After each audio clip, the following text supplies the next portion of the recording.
ndabasuhuje kuri uyu mugoroba ku wa kane ku itariki ya 12 z'ukwezi kwa gatatu umwaka w'ibihumbi 2026. Ni Martin Ndayizigiye, nkabanje kubaganiriza cyangwa kuganira namwe kuri uyu munsi nk'umuvugizi wa RD y'u Rwanda rwiza. Nkaba nishimiye kubana namwe mwese, mbahaye ikaze ngo muze twifatanye mu kuganira ku makuru, ku bisubizo ibibazo byo mu gihugu cyacu ndetse no mu karere. Nk'uko bisanzwe iyo tuganiriye ikiganiro cyacu kiba kigizwe n'ingingo ebyiri. Haba harimo ingingo imwe irebana n'amakuru yavuzwe mu cyumweru mu karere no mu Rwanda ku buryo bw'umwihariko, ariko hakabamo n'ingingo nyamukuru. Uyu munsi ingingo nyamukuru rero ikaba ivuga iti: Munyarwanda, itandukanye n'ubugizi bwa nabi inzira z'ikigendwa. Kuko dutangiye kubona ko hari ubwo zizaba zitagendwa, ubwo turaza kubyinjiramo mu kiganiro tubiganireho. Rero mbere yo gutangira reka nsuhuze abanyarwanda bari mu Rwanda, cyane cyane nkomeze abari mu bibazo, bugarijwe n'ibibazo bikomeye, ku buryo bw'umwihariko ndumva nakomeza abantu bafungiye gukora politiki, gushaka abantu bifuriza demokarasi, abanyarwanda kwishyura ukizana bakaba babifungiwe, abanyamakuru bafungiwe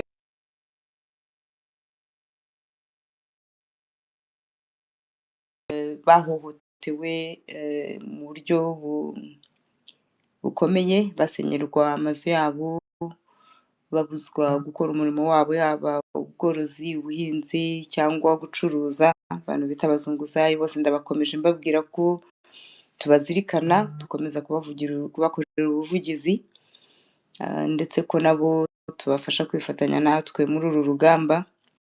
Abatari mu gihome naho abari mu gihome rero turabakomeje ndetse n'imiryango yabo. Nkaba mbikoze mu izina ryanjye bwite n'irya RD Rwanda rwiza. Ndasuhuza n'abanyarwanda n'abanyarwandakazi bose bari mu mahanga, nabo bashishikariza cyane cyane kutibagirwa aho baturutse, mbashishikariza kumenya ko ejo hazaza h'igihugu habareba, ko nta muntu umwe ubishinzwe muri twese, ahubwo ko buri wese agomba kugira icyo yigomwa kugira ngo igihugu cyacu kive mu kangaratete, mu kaga karimo, ndetse n'akarere k'ibiyaga bigari na Afurika muri rusange. Mbere yo gukomeza rero nkaba nasaba Eric Ngoga wanyemereye kuba co-host, gusuhuza abadukurikiye no guha ikaze Hildebrand Kayibanda. Hildebrand Kayibanda akaba ari umuyobozi w'ishyaka RD Rwanda rwiza, nkaba muhaye ikaze cyane. Ni ubwa mbere ngira ngo tumonye kuri uru rubuga. Eric babanza ugafungura mikoro tukumva ko ikora, hanyuma nkabona gukomeza wenda. Martin, uranyumva? Ndakumva neza. Okay, merci. Urakoze kumpa akanya. Nishimiye kubana nawe muri kino kiganiro, ikiganiro cy'ishyaka RD y'u Rwanda rwiza. Mu by'ukuri mbaye ari ubishobora buri gihe mukoze ikiganiro, nakitabira ikiganiro cya mbere kubera yuko ari ikiganiro cy'ishyaka RD y'u Rwanda rwiza, icya kabiri kuko nk'umunyarwanda mu by'ukuri numva kuganira ari ngombwa, gusangira ibitekerezo ni ngombwa. RD y'u Rwanda rwiza nk'ishyaka mbarizwamo ngomba kuza gutanga ibitekerezo, numva ari umusanzu wanjye wa mbere muri uru rugamba rwo guharanira impinduka mu Rwanda. Ariko abanzi muzi neza yuko mba ku mbuga nkoranyambaga kuva byavuga ngo kuva mu mwobo, ariko ubanza naravuye mu mwobo ngahura n'uko imbuga nkoranyambaga nazo ziri kuva mu mwobo cyangwa kahuye na tekinoloji.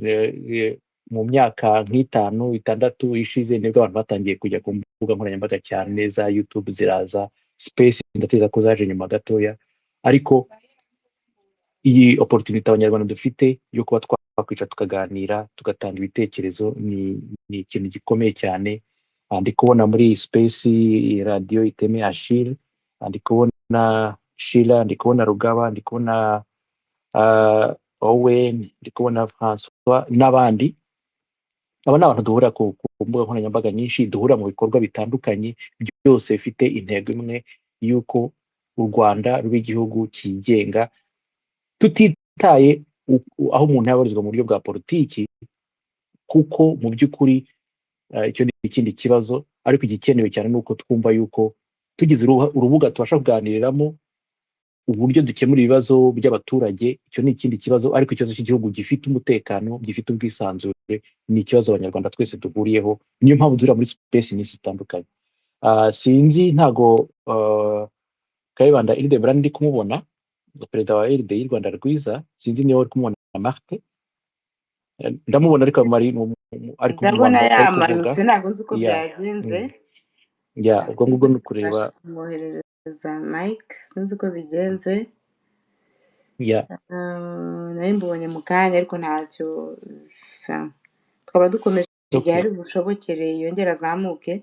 Wenda namusaba ngo asohokemo gato yongere yinjire kugira ngo turebe ko byemera, kuko ubu ndamubona ariko ntabwo mbasha kumwoherereza mikoro. nk'uko wari ubivuze rero, uyu munsi tukaba dufite intego ebyiri. Iya mbere ni ukuvuga ku makuru yo mu Rwanda no mu karere, iya kabiri ni ukuvuga ku nsanganyamatsiko nyamukuru umunyarwanda itandukanye n'ubugizi bwa nabi, inzira z'ikigendwa. Ndumva nagusubiza ijambo, wenda urakoze Martin. Urakoze cyane Eric, urakoze. Mu by'ukuri nasuje abantu bose ariko sinabavuga mu mazina. Reka nsuje Achille ari inyuma ya radio Iteme, nsuje Rindimura François, Hildebrand namusuhuje, Patriote Ishimwe, Kabeja Luther, Owen, Antoinette. Nishimiye cyane kubana namwe. Rugaba nawe kandi ndagusuhuje, nawe nuboneka uze kuzamura ikiganza tukuzamure. Ndabona Hildebrand byemeye. Umuyobozi wa RDI Rwanda Rwiza, Hildebrand Kayibanda, nagira ngo ufungure mikoro usuhuze abo turi kumwe, hanyuma tubone gukomeza. Urakoze. Sinzi murimo kunyumva? Turakumva neza. Ubwo ni ibingibi, sinzi ukuntu byatugendekeye rwose. Karibu cyane.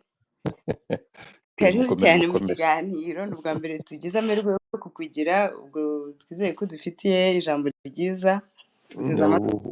Ubundi mba numviriza, ariko njyewe urajya ngo mbabwire ngo iki se. Ndagira ngo nsuhuze abatwumva, abanyarwanda, abanyarwandakazi, abumvira ururimi rwacu.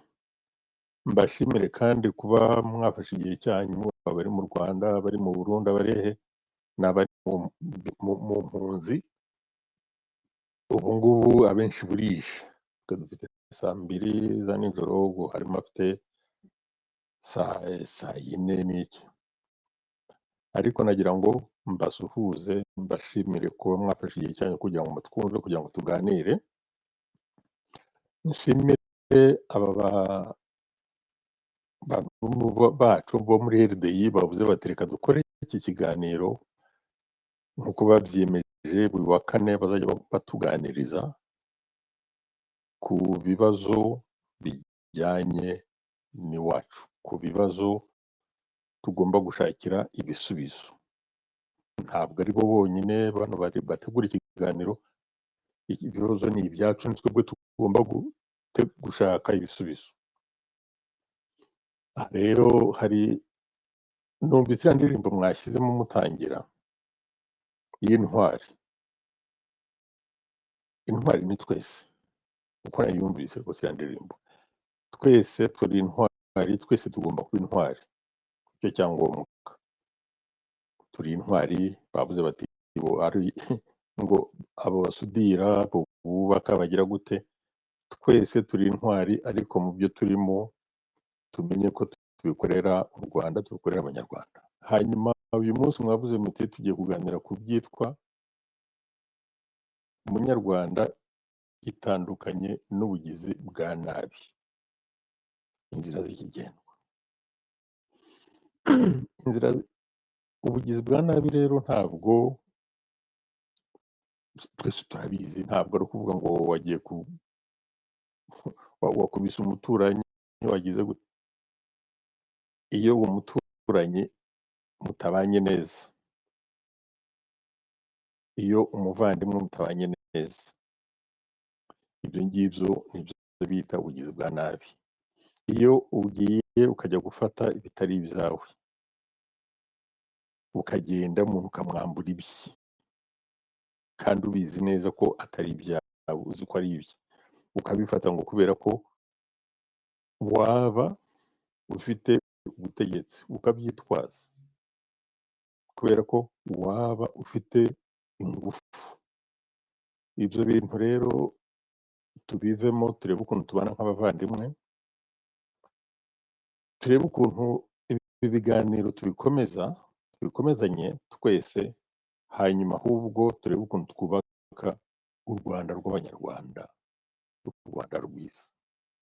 Yenda nanjye no kwiherera ijambo, nkaba nagira ngo rwose nongere mbashimire abateguye iki kiganiro, nshimire abafashe igihe cyabo kugira ngo muze kumva, ariko cyane cyane mbashishikariza, mbasabe ko namwe mwagombye gutanga ibitekerezo byanyu kugira ngo twubake u Rwanda rwiza. Murakoze. urakoze cyane Hildebrand Kayibanda, umuyobozi w'ishyaka EDE y'u Rwanda rwiza. Urakoze cyane cyane kuri ubwo butumwa utangishije cyangwa ubumburishije kino kiganiro. Ku bwanjye ni ubutumwa bukomeye. Hari igihe abantu bibaza wenda ko urugomo ari kwiruka inyuma y'abantu ukagenda ubambura ibyabo gusa, ariko uduhaye definisiyo nyayo no kubana nabi n'umuvandimwe, ni gutyo urugomo rutangira muri makeya. Akaba ari ibintu by'agaciro kuba twabasha kugira umunsi kuri uyu mugoroba. Tukaba tugiye gukomeza rero ikiganiro cyacu. Eric, nk'uko bisanzwe ubundi dukunze kuganira ku makuru y'icyumweru. Iki cyumweru hari ibintu byinshi birebana n'igihugu cyacu byagiye bivugwa, ndetse no ku bijyanye n'iriya ntambara iri kuba hagati, tuyite amazina yayo, nta nubwo ari hagati y'u Rwanda rwateye igihugu cya Congo, cyane cyane burasirazuba bwa Congo. Harimo intambara ikomeje kuvugwa. Uzibuka ko ku itariki ya 4 z'ukwezi kwa 12 mu mwaka w'2025 habayeho amasezerano hagati ya leta y'u Rwanda na leta ya Congo, ubwo u Rwanda rwemeye ku mugaragaro nyine ko ruri muri Congo, ko ari rwo ruhagarariye M23 cyangwa M23. Rusabwa kuvana ingabo muri Congo. Kugeza uyu munsi bigaragara ko bitagenze gutyo, ahubwo ko amasezerano atashyizwe mu bikorwa, ndetse biza no kuviramo u Rwanda gufatirwa ibihano. Nawe sinzi niba warakurikiye ikijyanye n'ibyo bihano byafatiwe bamwe mu bakuru b'ingabo, ndetse bunafatirwa n'ingabo Rwanda Defense Force RDF yonyine, nawe yafatiwe ibihano bishobora no kugera, nk'uko uyu munsi twabibonye, no ku bigo biyishamikiyeho. Sinzi niba wakurikiye ku mukino wa basketball bagombaga kwitabira, ariko APR ikaba idashobora kuwitabira kubera nyine ari ishyirahamwe ry'igisirikare cy'u Rwanda. Eric, ibyo bintu waba wabikurikiranye nkanjye? Ya Marthe, urakoze kumpa ijambo. Ibintu by'ibihano mu by'ukuri nabikurikiranye. Ntabwo umuntu hari ibintu biba umuntu akagira ngo abantu benshi barabizi, ariko nanone ugasanga abantu benshi bagombye kuba babizi bitewe n'uko muri iyi minsi n'imbuga nkoranyambaga n'uburyo butandukanye bwo guhanahana amakuru. Umunyarwanda utazi ko igisirikare cy'u Rwanda RDF cyafatiwe ibihano n'igihugu cya Amerika, ndumva yaba yarasigaye. Ahubwo ejo ndimo ndareba wa mugani ugarutse kuri icyo ngicyo, aho hari abantu bari bakoze special kuvuga bati bya bihano byafatiwe ingabo z'u Rwanda bitangiye kujya mu bikorwa, dore APR ntabwo ibashije kujya mu mikino ya BAL. So nabikurikiranye rero, kandi nabonye n'akanya ko kubitangaho ibitekerezo, ibihano muri rusange. Ariko icyo nabivugaho wenda kindi tukiri kuvuga kuri ibi by'ibihano, Martin, hari narebye gatoya kuri social media, kuko nubwo tuba tuvuga ngo aracyari amakuru, nubwo hashize iminsi bibaye ibyumweru nka 2, right? Ariko aracyari amakuru abantu tukiganiraho. Ahangaha nkaba ndi kuvuga ku bijyanye n'uko mu by'ukuri u Rwanda nk'igihugu ni igihugu gitunzwe n'ubufasha n'amafaranga ava mu bihugu bikize, ari byo Amerika, ari byo Canada, ari byo ibihugu byinshi by'i Burayi. Rero kuba Amerika yarafatiye ibihano u Rwanda ntabwo byagombye gutangaza n'ibihugu byo mu Burayi bivuze biti natwe tugiye gufatira ibihano u Rwanda. Urugero, hari ingabo z'u Rwanda ziri mu gihugu cya Mozambique. Izo ngabo z'u Rwanda zihabwa amafaranga na Union Européenne. Amafaranga zahabwaga icyo nakwita kontra izarangira mu kwa gatanu 2026, kandi ntago bazayextendinga. Urumva yuko icyo ngicyo biragoye ko wakora extendinga umuntu wahanwe n'Abanyamerika ukongera ukampa amafaranga ahandi. Ubwo icyo nacyo ni izindi ngaruka z'uko hari ibyo bihano byahawe ingabo z'u Rwanda n'igihugu cya Amerika. Ndumva aricyo navuga kuri iyo topic y'ibihano byahawe ingabo z'u Rwanda. Impamvu byaba ngombwa ko tukigarukaho nyine ni uko ingaruka, hari abantu benshi bagiye bavuga bati nta kintu bivuze, ati nta kintu na kimwe bihinduyeho, bati ibyo byose bahaye ibihano RDF ariko ntibayahaye Minisiteri ya Defense. Uvuga ko Minisiteri ishobora gukomeza ibikorwa byayo, ari byo kugura intwaro, ari byo kugira gute, ariko ubundi ntabwo umuntu ashaka kubitandukanya. Ikigaragara ni uko ingaruka Abanyarwanda bibaza ko zitazabageraho zigomba kubageraho. Uyu munsi ni RDF, ejo uretse ko atari nabyo gusa, twibuke ko hari impano nyinshi zagiye zihagarikwa, ndetse harimo n'inkunga zaterwaga muri bije ya leta zagiye zihagarikwa. Ni ukuvuga ngo ibintu bigenda bizamura intera, ariko abantu babireba bakabona wenda ntacyo gukora gihari, nabyo turaza kubiganiraho. Ikindi nabonye cyaranze amakuru, wenda impamvu tukivuga ku menshi ni uko tumaze ibyumweru birahari tudakora ikiganiro. Hari intambara nyine ikomeje kuba ibibazo no kugira ibitambo byinshi. Hari umukozi wa UNICEF, Madame Karine Buisse, Imana imuhe ridashira, ndetse nkomeje n'umuryango we niyo batamva indimi tuvuga n'abo bakoranaga nawe, biriya ni ibintu bihungabanya, ngo hagomba kuba hapfuye n'abandi bantu nka 3 biciwe i Goma. Bamwe bakavuga bati ese yaba ari leta y'u Rwanda, ese yaba ari abasirikare ba Congo FARDC. Gusa aba expert benshi bagiye bavuga ko ziriya drone zishobora kuba zaturutse mu gihugu cy'u Rwanda, byaba ari byo cyangwa atari byo. Ikigaragara ni uko nabyo byazamuye amarangamutima. Niba hari commentaire wari ubifiteho ngo nakureka ukabanza ukabivugaho hanyuma tugakomeza.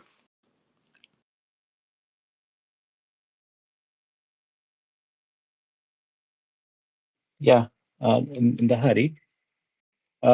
Wenda amfite impamvu nari ngiye kureba, hari agafoto gaherutse gusohoka kariho uburyo amafaranga asirikira mu Rwanda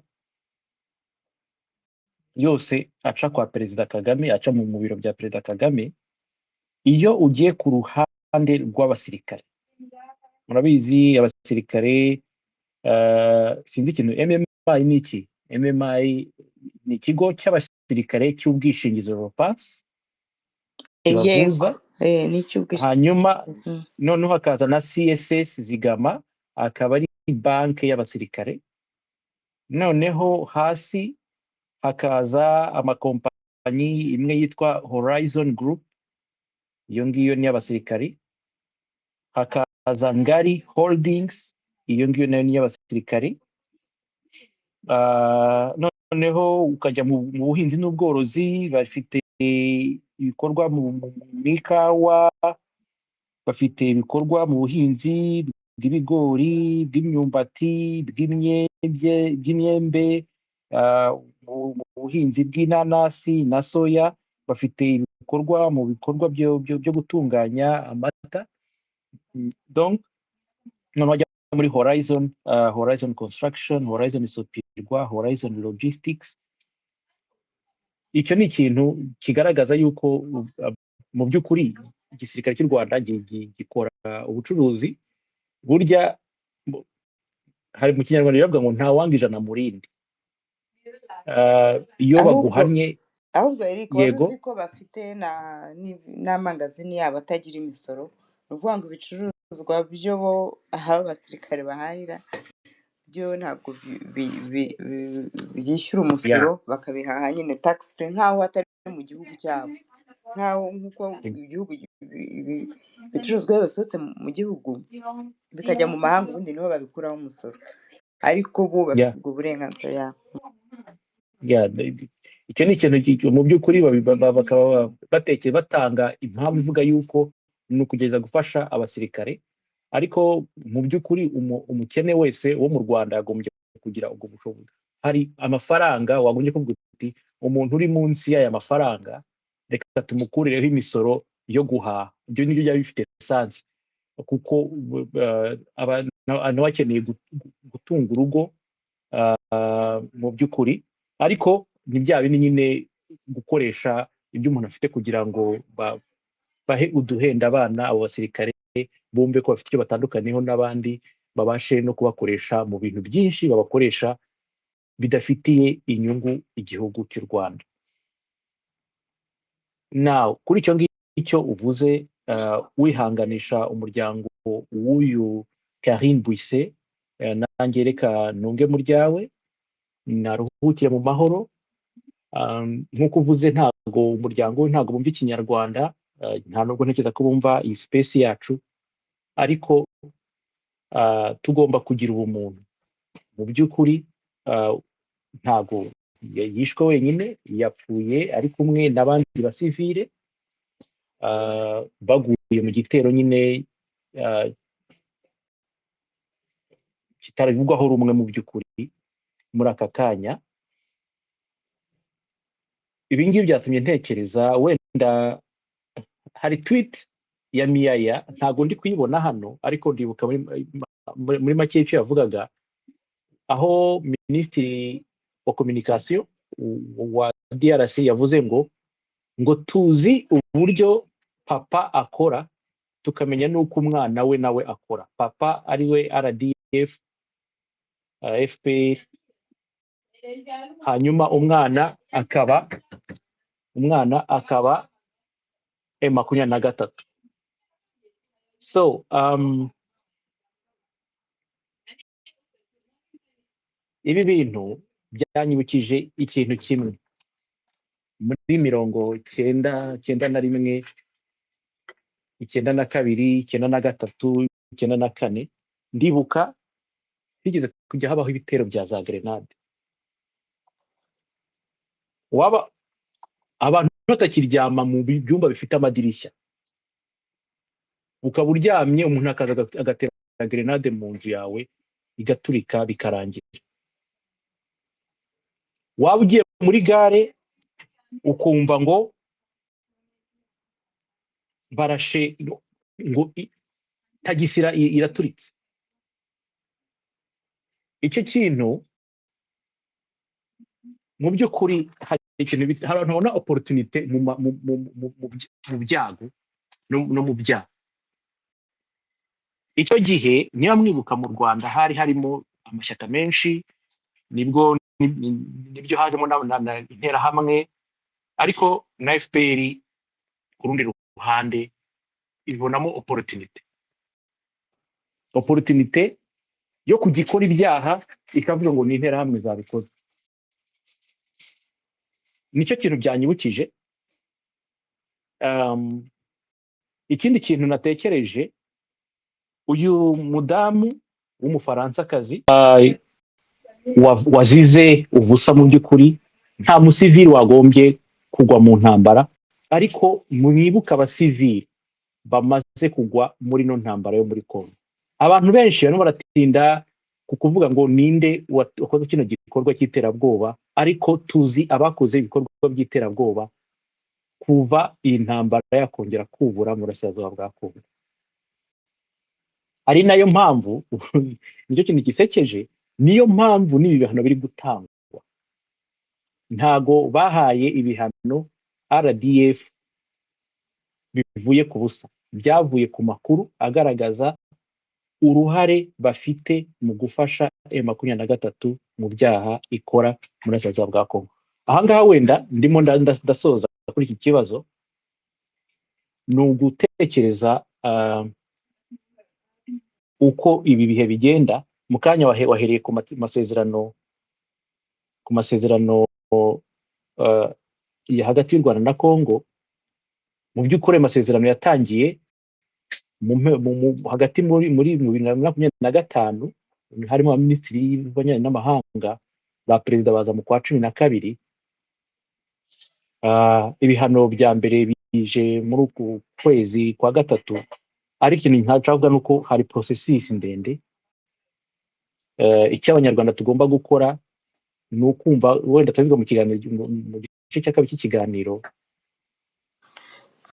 iyo ukoze icyaha ubundi ugomba kwizera ko ingaruka zizagufata. Njye nicyo kintu nabivugaho. Urakoze Marthe. So Eric, urakoze cyane. Nibyo uvuze, nibyo, iyo ukoze icyaha ingaruka zigomba kuza kugeraho. Gusa nyine bene ibi byaha by'intambara bikomeye, icyo abanyarwanda bagomba kumva tuza no kuganiraho mu gice cya kabiri, ni uko bizagira n'ingaruka ku gihugu nk'igihugu muri rusange, kuko hari ibibazo, hari ibyo abantu bazabazwa ku giti cyabo, ariko hari n'ibizabazwa igihugu kikazagomba ndetse n'uyu munsi iyo bafatiye ibihano, burya igisirikare, ubundi igisirikare cyagombye kuba ari icy'igihugu. Urumva ko ari ikibazo kiba kireba abanyarwanda bose, ariko uyu munsi igisirikare nk'uko umaze kubisobanura cyabaye cyubakiye ku muryango umwe n'agatsiko gatoya, ugasanga n'izo ndwano bajyamo ntabwo biba byaciye mu nteko, ngo nibura ngo inteko ivuge, ngo inteko ishinga amategeko ivuge iti hari impamvu kuko y'umutekano igihugu cyacu cyinjiye mu kibazo cy'imirwano. Bene biriya rero bituma bagenda no kwica nk'abakozi baba baje gutabara abababaye. Ni ibyaha bidasibangana. Gusa aha yewe nanjye bananyibukije baraye Abesipanyoli bigeze gutuma haba n'impapuro zo gufatwa bwigeze bubaho, gusa njye ndavuga nti ibihe ntibisa, ibihe ntabwo bisa, urabona ko ibintu biri kugenda bihinduka ntabwo ari nka cya gihe. Hari igihe rero mbona RDF n'abayiyobora basa nkaho bibaza ko isi itagenda ihindagurika, niyo mpamvu mu gutegura nyine nahoze mvuga nti bucya bwitswe ejo, uko ejo byari bimeze uyu munsi ntabwo ariko biri kugenda, urabona ko ahantu bigeze bitazashobora gusubira inyuma, abantu bazagomba gufata resiponsabirite zabo n'ubutabera bugomba kuzaboneka. Ku yandi makuru wenda kugira ngo turangirize wenda amakuru ya nyuma, hanyuma tujye ku ngingo nyamukuru. Biragaragara ko umukuru w'igihugu cy'u Rwanda tutari muri gahunda imwe, ndumva yagaragaye ari mu bintu bya nucléaire mu gatoya, mu Bufaransa yagaragaye i Paris yagiye mu nama yavugaga ku mashanyarazi yubakiye sinzi ukuntu nucléaire bazita mu kinyarwanda, kuri energie nucléaire. Mu kanya gato tumubona ari muri stade agiye kureba umupira, genda bireba nkavuga nti ibi bintu byo gukora energie nucléaire bakayijyana mu Rwanda ni ibintu tubona nk'abantu bari mu bihugu biri kugenda bifunga zino energie kubera impamvu nyinshi.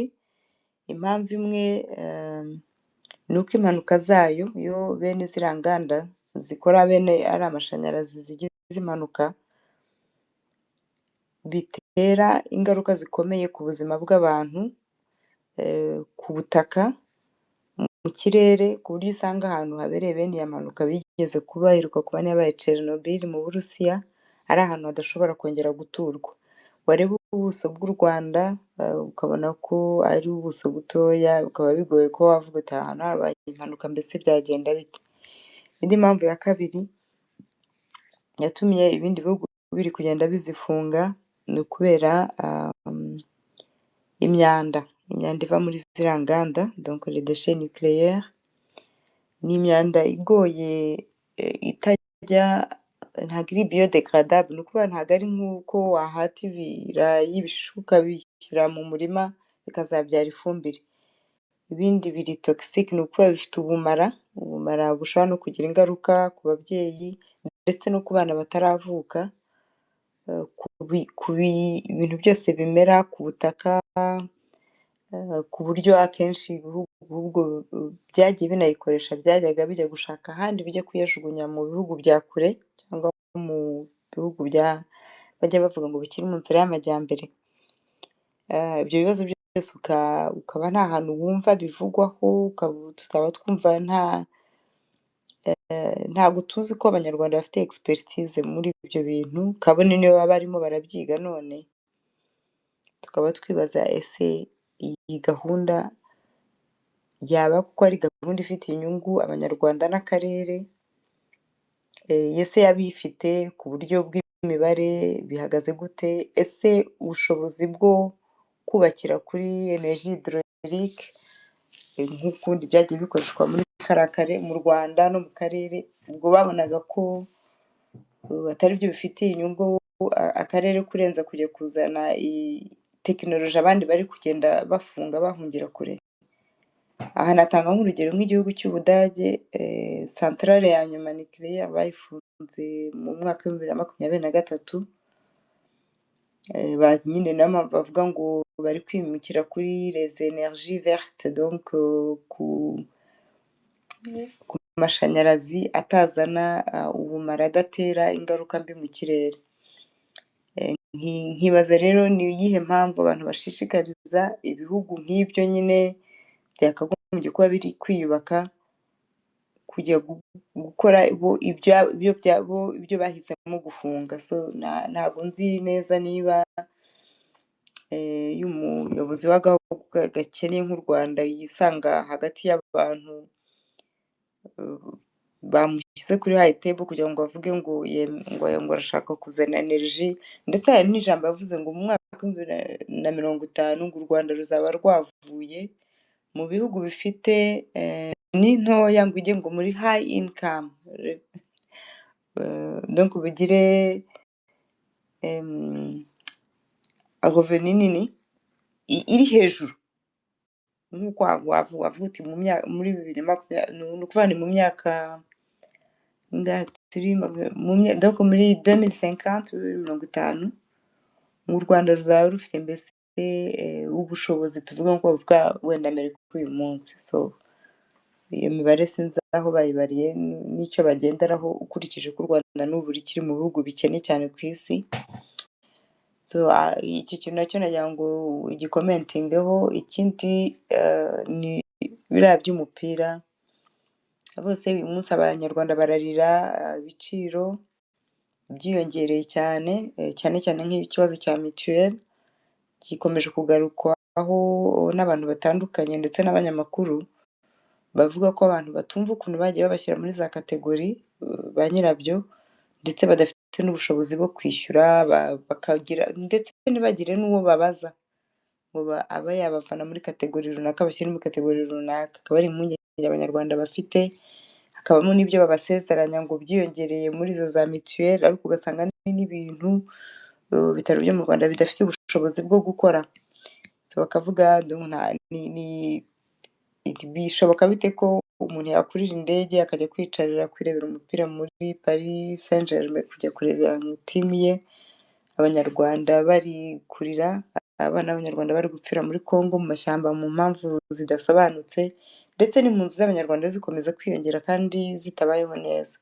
Eric, wenda hari icyo ndi busoze rero ndi bugere ku nama yabereye i Buruseli icyumweru gishize. Mbere yaho hanyuma dutuziye ku nyungu nyamukuru, niba ufite comment iminota mike cyane hanyuma tugakomeza. Urakoze. Martin, sinzi niba uri kunyumva. Ndakumva neza. Yes,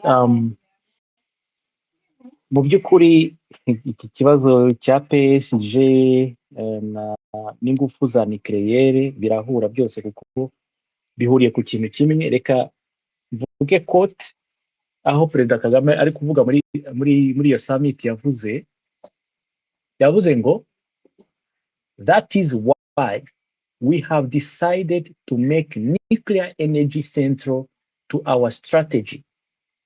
It will diversify our energy mix while providing the stability required for industrial growth and long-term transformation. Ikize mu Kinyarwanda ni nko kuvuga ngo niyo mpamvu twiyemeje cyangwa twahisemo kugira ingufu za nucléaire, izingiro ry'ibikorwa byacu ngo izatuma habaho uburyo bwo gukora energy butandukanye kandi idufashe kugira stabilité mu Kinyarwanda n'ikira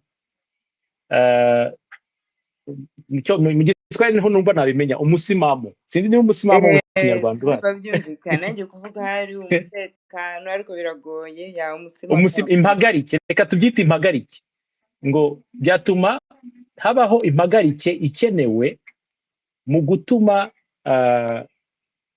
inganda zitera imbere, ndetse n'ejo hazaza na transformation ihinduka y'igihe kirekire bigira nyine uwo musimamo.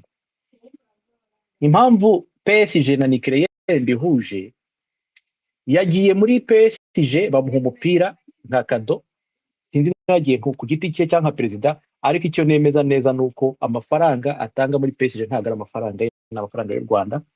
Bamuha kado yanditseho nimero 23.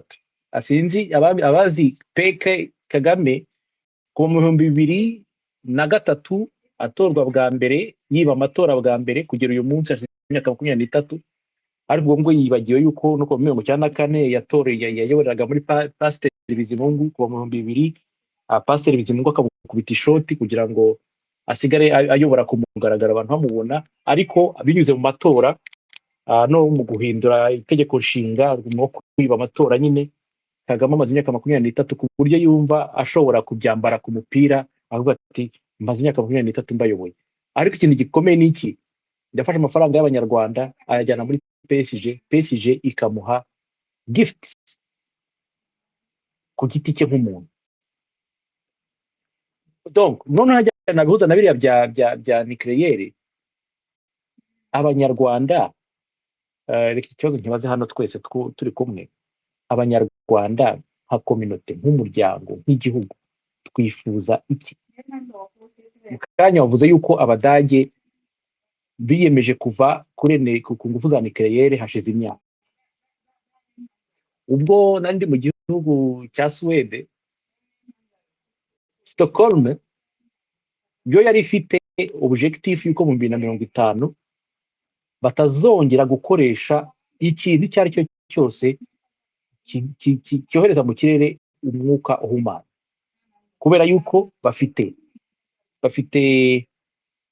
science ivuga iti ibintu nibi iyo ukoresheje imodoka y'amazutu yohereza imyuka ihumanya ingana gutya mu mwaka, iyo ukoresheje imodoka ya essence ikora ibintu nk'ibi ngibi. Ikintu cyashimishije icyo gihe muri Stockholm, twaganiriye n'umugabo w'umudirecteur bigaragara ko ari umuntu ufite ukomeye muri uwo mujyi. Dusohotse aradusezera, afata igare rye arurira atahiwe. Abantu benshi muri uwo mujyi ntago batwara imodoka zabo, bajya ku kazi bakoresheje public transport, ku buryo abantu nka 3-4 ni igihugu cyateye imbere bifatanya bakagura nk'imodoka imwe cyangwa se, ariko izo modoka zikaba ziparitse, noneho bakajya bagira ibihe byo kuzitwara iyo bagiye nko muri ahantu kure, bataba bavuye muri Stockholm bagiye ahandi hantu. Impamvu ndi kwibaza ibyo ngibyo, izo ni decision z'abaturage bo muri uwo mujyi wa Stockholm. Ibyo wavuze ku Budage ni decision z'abaturage bo mu Budage. Iyo Kagame avuze ngo twebwe twiyemeje, ibyo bintu yabiganiriye nande? Babiganiriye hehe? Bafashe icyo cyemezo ryari? Mu by'ukuri ntabwo byitse babikora, ahubwo Kagame iyo yicaye hariya aba yambaye wa mwambaro we w'umukomisiyoneri, ya wa mwambaro we w'umuproxy, umuntu uza agacuruza u Rwanda ku bamutumye kurucuruza, kuza yitwaje ngo ni perezida w'u Rwanda ariko avuga ati dukeneye ingufu za nucléaire. Ntazo dukeneye. Umunyarwanda mu cyaro akeneye inkwi zo gucana. Ikintu cya mbere akeneye ni uko wamuha ishyiga rya kijyambere. Hari abagiye kuza bambwire ngo barayatanze amashyiga ya kijyambere. Ese izo porogaramu zirakora neza uyu munsi? Ni ibintu bitwara amafaranga, byagombye gutwara amafaranga makeya, kandi biri ku rwego rwacu. Gukora ishyiga rya kijyambere rituma umuntu yagiye guteka, icya mbere atekesha inkwi nkeya, icya kabiri bigarinda indwara z'ubuhumekero ziterwa no guteka ku nkwi ku mashyiga 3 nk'uko dusanzwe tubizi. Impamvu ndi kubivuga ni ukugira ngo nerekane ko harimo contrast, harimo itandukaniro ibyo perezida ari kuvuga ku rwego mpuzamahanga abwira abantu aho abanyarwanda batari, hari n'ibiri kuri terrain. Aza mu Rwanda ngo yitwa National Domestic Biogas Program, nayo nijyanye na energy, nijyanye n'ingufu byo guteka.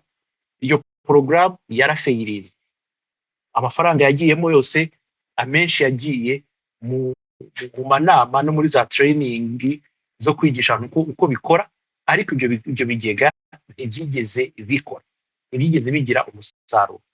Ngewe bivuga hano nabikozeho ubushakashatsi, teze yanjye ya master's degree iri ku mikoresheje ya domestic national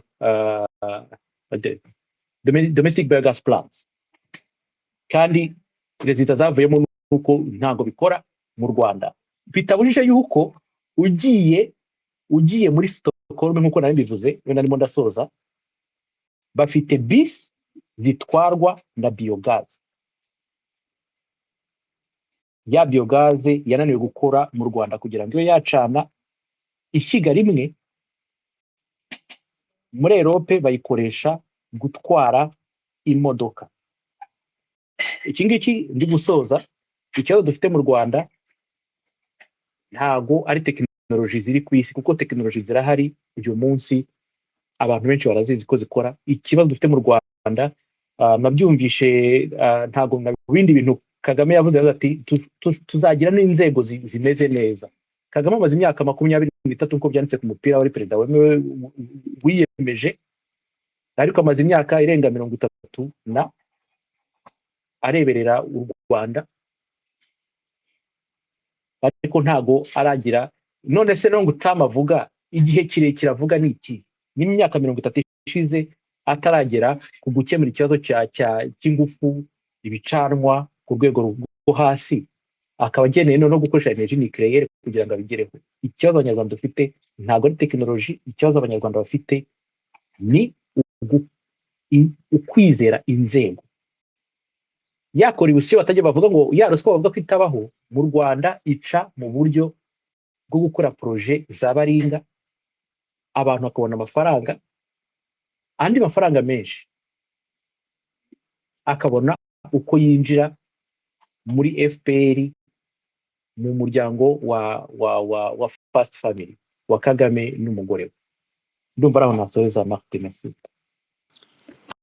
Eric, urakoze cyane. Ahubwo nubwo twavuze ku bijyanye n'amafaranga agomba kujyamo investissement, donc investment ikenewe kuri amufite ngo ni mini n'utu nucléaire nage enfin nemvuze ikidage, n'utu centrale nucléaire dutoya, donc tutigeze tunakoreshwa mu Burayi, ni nka experimental, ni nka test mu bihugu byacu. Ni ukuvuga ngo n'ingaruka ziba zizwi neza, n'amafaranga bitwara ni menshi cyane ku buryo binarengeje n'ubushobozi kure na budget y'u Rwanda. Ariko niyo ya mishinga batangira nk'uko uvuze, ukazasanga byaragiye mu nama, mu ngendo shuri n'ibindi, noneho n'abandi yariyemo nyine abayaryamo bagomba kuryamo bikarangira nta n'ikintu n'uwo mushinga utarigeze ubaho. Turavuga ikibuga cy'Ubugesera batangiye kubaka ntikigeze cyubakwa ngo kirangire. N'ibyo twagiye tubona ni ibintu bagiye batera amarangi cyangwa bakarenova ari stade, ari aeroport y'i Kanombe, ari mbese urareba ugasanga ni imishinga idafite ihuriye koko n'imishinga yagombye kuba ikenewe ukurikije aho ubuzima bw'abanyarwanda bugeze. Reka rero tujye ku ngingo nyamukuru, ariko mbere yaho wenda mbanze nsangize abaduteze amatwi inama nitabiriye. Navuga tuvuga amakuru yo mu Rwanda, ariko hari n'ayo muri nayo navuga muri diaspora. Simbizi ko diaspora yaje gufata iyindi sura, ariko ntibibuza ko hariho diaspora koko itekereza ejo heza hazaza h'u Rwanda. Inama nitabiriyemo nashaka kubasangiza yari iyo gutangiza ku mugaragaro umuryango w'urubyiruko witwa Rwanda Metics Youth Connect. Ni inama ndebera kure, navuze nti ni ubwa mbere mbonye abanyarwanda basa nk'aho bari bashyize hamwe, nubwo atari benshi cyane ariko nta nubwo bari bakeya, ariko ubona bava mu ma organisation menshi atandukanye, ntagombye kuvuga amazina asanzwe azi hano hanze, amaze imyaka myinshi wenda aharanira kwishyura ukizana mu Rwanda, aharanira impinduka mu Rwanda. Ariko umwihariko wayo ni uko yari yatumijwe nyine n'urubyiruko rw'abanyarwanda ruturutse hirya no hino mu bihugu bitandukanye, byaba by'i Burayi, bari muri Amerika, hari n'abayitabiye nyine online. Nawe nkaba mbona ko ari amakuru asa nk'atanga icyizere muri urugamba rw'impinduramatwara. Nkabona navuga ni byiza ko urubyiruko rugira za initiative, ni na byiza ariko kandi ko n'abari muri uru rugamba wenda bafite experience nyinshi, bamaze igihe kinini, babafasha, bababa hafi kugira ngo aho kugira ngo abanyarwanda bakomeze gutatana wenda muri uru rugamba, ahubwo barusheho kugenda biyegeranya muri diversite yabo yose. Sinzi uko nasobanura diversite, ni ukuvuga mu mitandukanire yabo, mu myemerere yabo itandukanye, ariko ya ntego nyamukuru yo kuvuga ngo ukwishyira ukizana k'umunyarwanda, ko umunyarwanda yongera kugira uburenganzira ku mutungo we, ko umunyarwanda ashobora kugira uburenganzira bwo gukora umurimo yifuza, akajyana umwana we mu ishuri yifuza, akivuza nk'uko abyifuza, akabona mbese n'izo fasilite zose zo kwivuza neza mu gihugu cye, ko ikibazo cy'ubuhunzi gicika burundu mu banyarwanda, kuko abanyarwanda bitorera abayobozi bababereye, ndetse bakanabaha inshingano zigaragara, bakanababaza igihe zitagenze neza. Abo bantu bose mbese nicyo baharanira, ni ngombwa ko bakomeza kugumisha iyo ntumbero ku ntego nyamukuru. Nicyo nashaka kubasangiza, none nkaba nifuza ko twakomeza ku ngingo nyamukuru. Navuga umunyarwanda itandukanye n'ubugizi bwa nabi, inzira z'ikigendwa. Impamvu twavuze ngo ni ubugizi bwa nabi, ngira ngo na Hildebrand yabisobanuye mu kanya, umuyobozi wa aide y'u Rwanda rwiza, yavuze ati ubugizi bwa nabi ntabwo ari guhohotera abandi gusa ku buryo bugaragara, ariko harimo no kubana nabi. Niyo ubanye nabi n'umuvandimwe, ni intangiriro y'ubugizi bwa nabi, ntaho iri, ntaho ishingiye. Ubugizi bwa nabi rero tumaze iminsi tubona aha ngaha ni bwinshi cyane, ni bwinshi cyane. Ubona ko leta y'u Rwanda, twabivuzeho kenshi, yubakiye ku kintu cy'urugomo, ishyiraho inzego nyinshi utamenya umubare wazo zose ngo zishinzwe umutekano, hejuru y'igisirikare, igipolisi, abitwa ba daso, abitwa inzego nyinshi, buri wese mbese ubona igihugu cyose abana bakora amaperereza, batuma ujya kumva umuntu nka Jado ihora habona ngo yabuze kandi yinjiye mu modoka y'abantu bashinzwe umutekano, kumva buri irengero. Izo nzego zose ugasanga zarubakiye gukora urugomo, kugira nabi, noneho abanyarwanda babifitemo uruhare, nta muntu wo hanze uza kubikora, ni abanyarwanda. Abanyarwanda nibo cyane cyane turi kubwira ngo ntibitandukanye n'ubwo bugizi bwa nabi, kuko nta mafaranga umuntu yaguhemba, nta cyubahiro umuntu yaguha kizakuzanira cyakugira akamaro kurenza kubungabunga umutekano w'umuturanyi wawe. Rero kugira ngo umunyarwanda azumve icyo kintu, amaze imyaka 30 yigishwa guhohoterwa, ni ibintu bisaba inyigisho nyinshi. Niyo mpamvu tuzajya duhora tubisubiramo, ni ibintu bisaba ko abantu bava kureba inyungu ngufiya, kuko ukuntu iyi sisiteme yubatse, ni ukuvuga ngo iyo bamaze kugukoresha igihe kirekire, ubu abantu benshi bagiye bakoreshwa bene ibyo bikorwa, birangira n'ubundi nabo babikijije. Niba abantu bashaka kureba kure akavuga ati se abantu benshi bagiye bagaragara mu bintu by'urugomo, wenda turaza kugenda tuvuga no ku mazina, baza kugira abo bibuka, baze nanjye kumfasha kwibuka ko bakoreshejwe gukora urugomo, ubu ngubu bari hehe. Ibyo rero ni ikibazo gikomeye, ko umunyarwanda n'uyu munsi bamuhamagara kujya gusenyera umuturanyi we, akagenda yishimye, akagenda agiye kumusenyera, ndetse n'abo baturanye bakarebera, ntibagire icyo bakora. N'igihe kirageze ko abanyarwanda banga ko ikibi gikorerwa mu maso yabo, kugira ngo batazisanga aho abanyarwanda bisanze za 94, aho abantu bareberaga ikibi, aho interahamwe zafataga imihoro zijya gutema abantu, wenda abantu bashobora kubigeramo ubushobozi bwo kubihagarika ntibabikore, bikaza kurangira hapfuye abanyarwanda benshi. abandi bahunze n'uyu munsi ibibazo by'u Rwanda kugira ngo bigende byoroha ugasanga birushaho gukomera. So ni ngombwa ko abantu banga gusubira aho hantu abanyarwanda u Rwanda rwapfa basa nk'aho ariho bari. Sinzi nawe waza ugereranya uti wibutse za 1993 amagerenade atera, uyu munsi biri Goma, ariko no mu Rwanda kuburira irengero, gufungwa kwa hato na hato, kujyanwa mu nzererezi kw'abantu batari inzererezi mu by'ukuri. Ibyo ni ibintu byose bikorwa by'urugomo FPR ikomeje gukoresha.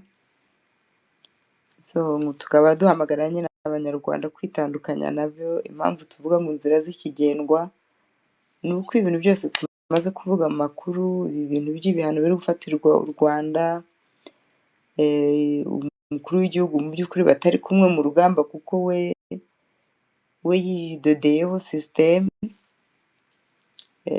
n'abantu bake cyane, noneho ugasanga ni umwe mu bantu bakize ku isi, ku buryo n'iyo ibintu bizahinduka ashobora kuba kubisohokamo mu buryo bwe n'iyo ubutabera bwamukurikirana, ariko wenda umuryango we ugashobora kuzabaho neza cyangwa n'ako gatsiko. Ariko uyu munyarwanda wo hasi babwiye ngo genda wirukankana umuzunguzayi, genda usenyere umuturanyi wawe, uwo nguwo ntabwo azabona ikintu kimurengera, uretse ko uyu munsi yakwitandukanya nabyo akanga gushyira mu bikorwa bene ayo mabwiriza aza aje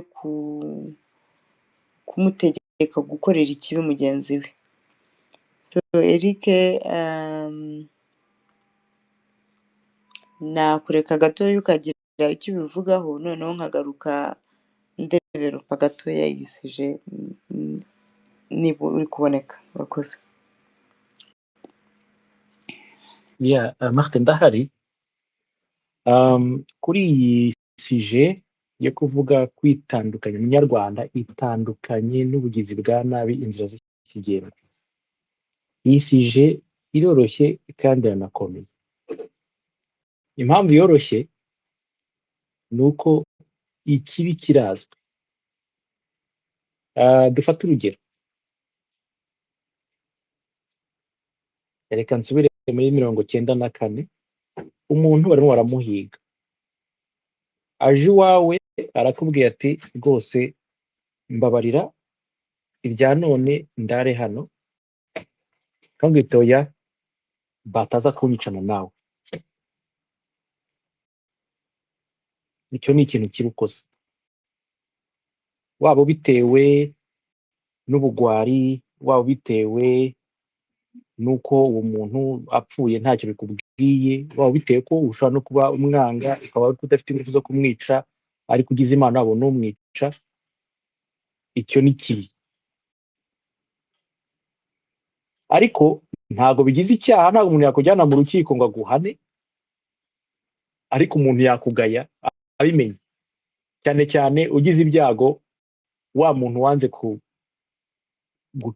guhisha yarokotse mukongera mugahura, ntabwo wabona aho ukwirwa, biragoye. Ariko hari ubundi ibindi. Noneho tuvuye kuri ibyo bikorwa byoroshye byo gufasha abantu no guhitamo gufasha, none tujye ku bikorwa by'abantu bagira uruhare rweruye mu kugira nabi.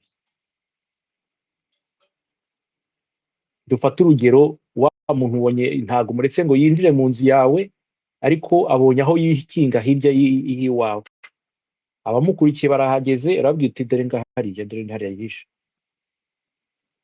Aho ngaho ubaye umufatanyacyaha, nubwo utafashe umupanga ngo umuteme, ariko uwo muntu ingaruka zirakujyaho nawe zo kubagize icyaha.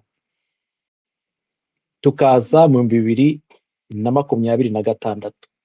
wa muntu wo 1994, mu by'ukuri ibintu bisigaye bikoresha kenshi. Abantu bo ku ngoma yo muri 1994 nibahura nabo ku ngoma yo 2026 bazaduseka, kuko ibyago twagize muri 1994 nk'abanyarwanda byagombye kutwigisha yuko nk'uko bivuze kare nta gahora gahanze. Icyo ni icya mbere. Icya kabiri, kubaho ufite icyasha birutwa no kuba intwari ugakora igikwiye. Wa mugani wa Kagame, ushobora gupfa cyangwa ugakira. Upfuye uri intwari, nubaho uzabaho wemye. Ariko FPR ifite uburyo igoreka amateka, ikagoreka amategeko, ku buryo wa mugani usanga abantu bibikura nkota, abantu bafite bagombye gusekwa mu muryango nyarwanda, ikabaha platform. Nka mugabo maze iminsi arimo arasobanura uburyo imitekerereze yagombye gutuma afungwa, ariko abantu bagize icyo bakora, abantu bafite icyo bagombye kuvuga mu muryango nyarwanda ikabema uruvugiro. Icyo nashaka kuvuga aho ngaho nuko ikibi umuntu arakizi, igikorwa kibi wakora ugomba kwirinda kirazwa, n'ingaruka zacyo ntago zihinduka. Uko kuntu umuntu ahora afite ipfunwe, uko kuntu umuntu ahora akebaguzwa, uko kuntu ibyo bintu wakoze. Umuryango nyarwanda dufite ibibazo byinshi cyane, kuko hari abantu bakoze ibyaha na n'uyu munsi bakidegembya, harimo na ba Kagame n'abakora iruhande rwa Kagame, ariko n'abandi basanzwe bagenda imitima yabo yirirwa icira urubanza. Ariko ikintu gikomeye nuko mu by'ukuri umuryango nyarwanda wagombye kumenya yuko hari indi nzira yo kuba intwari. Mu kanya perezida wa RDN niwe bivuze, kuba intwari ni umuhamagaro w'abanyarwanda, kuko twisanze mu gihugu uyu munsi udashobora kuba akazuyazi. Wagombye kubona ikibi ukavuga uti iki ni kibi, wavuga, watanga sinye, watanga amakuru, ni wowe uhitamo uburyo ukora. Ariko uko byagenda kose, mu mutima wawe wagombye kubanza kuvuga uti njyewe nitandukanyije n'ikibi. Wamara kwitandukanya n'ikibi, biravuga ngo ntago nzagira uruhare mu gukora icyo kibi. Noneho wamara kuvuga ko utazagira uruhare, ashira n'ujya uvuga ati niyo mubona nta kindi mwadufasha nimuceceke, ubwo ngubwo ugaceceka. Noneho guhera aho ngaho ugatangira ukajya ku zindi nzego zo gushaka uruhare wagira mu gutuma icyo kibi kitaba, gutanga amakuru, gutabariza uri mu kaga, kujya ahagaragara ukavuga uti ibi ngibi ntabwo byemewe, gutanga ubufasha ubwo ari bwo bwose, bwaba ubufasha bw'ibitekerezo, niba uri umuntu ufite ibintu wize bifite aho bihuriye n'icyo bashaka gukemura, bwaba ubufasha bw'amafaranga, niba umuntu ufite amafaranga bavuze bati hakenewe amafaranga yo gukora ikintu kimwe, bibiri, bitatu, ibintu nk'ibyo ngibyo. Ariko nyine mu mutima wawe uvuga uti ndabona yuko igihugu cyanjye kiri mu kaga, ifite inshingano yo kwitandukanya n'ikibi. Icyo ni etape ya mbere, niho hambere umuntu atangirira. Noneho amara kwitandukanya no tugatangira gukora ibikorwa bituma tuva muri wa mwobo tujya hejuru yawe. Numva aribyo navuga. Urakoze Mark. So nagira ngo rero urakoze cyane, nagira ngo ronge ku mazina amwe n'amwe y'abantu basaga nk'aho ari ibihanganye muri 1994, babaga barabaye ba minisitiri cyangwa abantu b'umuryango wa minisitiri. Harimo abantu bavugaga ari kijyana, igihe cy'interahamwe kije bakaba abantu bavuga cyane kurenza umuntu wese, bazi kwisanga rusha. Rero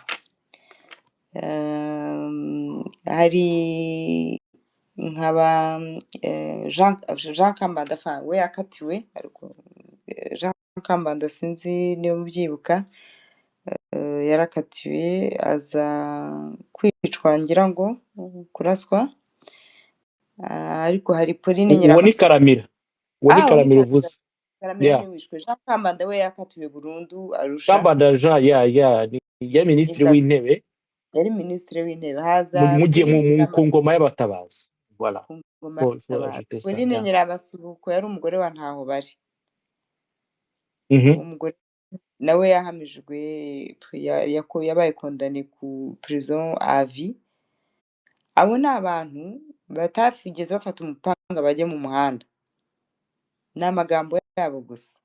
Theoneste Bagosora mu nterahamwe zifite imipanga zatemaga abatutsi ndibaza ko atarimo, nawe ariko yari umusirikare ukomeye, yari colonel, akaba nawe yarabaye na cabinet ya ministre ya defense, cabinet ya directeur wa cabinet muri ministere ya defense.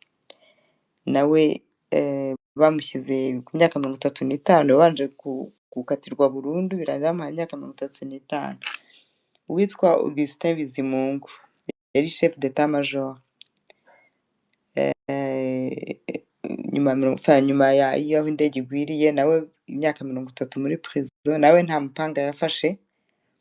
Anatole Nsengiyumva komanda militaire wo ku Gisenyi, nawe kondane, nawe yaciriwe urubanza rwa jenoside. So hari wavugaga kuri radiyo Ferdinand Nahimana, fondateur wa radiyo iriya RTLM tuzi, nawe imyaka 30 nyine ya prison.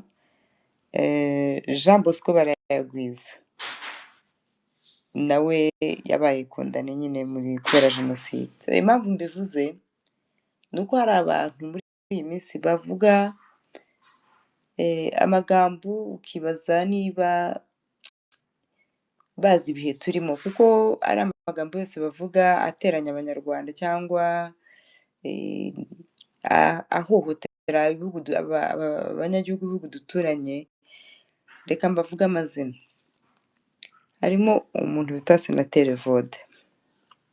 Evode avuga amagambo nkibaza niba ashobora kwigira ku mateka cyangwa ntayigireho. Abo bantu ibintu turi kuvuga birabareba. Ndibo nahindura nahindura imvugo nkanicuza inzira z'ikigengo, kuko nyuma ikizakurikiraho ntabwo zizagendwa. Ikizakurikiraho ni ubutabera. Senateri Evode yaricaye agira gutya ati bavuze yuko abanyarwanda RDF ifata abagore ku ngufu muri Congo, kandi tuzi ko ibyo bintu bihari koko. Bose barabaseka, yaba FARDC yaba RDF M23. Icyo kibazo gikomeje kugaruka, ndetse bakavuga hari buri minota 5 umwana w'umukobwa cyangwa umugore afatwa ku ngufu. Ni ibintu biteye agahinda. Ariko we aboneramo impamvu yo kuvuga ati se abo bantu bavuga bafata ku ngufu, Dr Mukwege avuga ko bafata ku ngufu, niba basa nawe ninde wajya kubafata ku ngufu? Avuga se Evode yaba afite indorerwamo mu rugo rwe? Kuzongera agende yirebe neza. Ese iyo bagiye gufata umuntu ku ngufu bamufatira isura? Murumva aho ngo harimo n'ako kantu ko kwerekana ko abo handi ni babi. Iyo ni hate speech, kandi buriya jenoside zose zitangirwa na hate speech. Biriya ni ibintu byanditse, ni ibintu biri n'umuntu w'umunyamategeko we bene baraniye amategeko abahana muhanira ko iyo uretse ko na ignorance, kutamenya itegeko ntikubuza guhanwa. So uwo ni umwe mu banyarwanda bakomeje gushyushya imitwe y'abanyarwanda, kandi uyu munsi inzira nizihinduka, adahinduye inzira uwo nguwo azisanga muri Arusha ya kabiri. Niba izaba Arusha, niba izabera muri Congo, kuko urwo ntuzabera Arusha, sinzi ushobora kuba ruzabera muri Congo urukiko rutaha. Niyo rwabera Arusha, ikigaragara ni uko Congo yasabye ko urwo rukiko rujyaho. Hari umuntu bita Dr Bizimana, minisitiri ngo w'ubumwe, sinzi n'ikintu kwita kuvuga abanyarwanda, sinzi ukuntu minisiteri yitwa neza.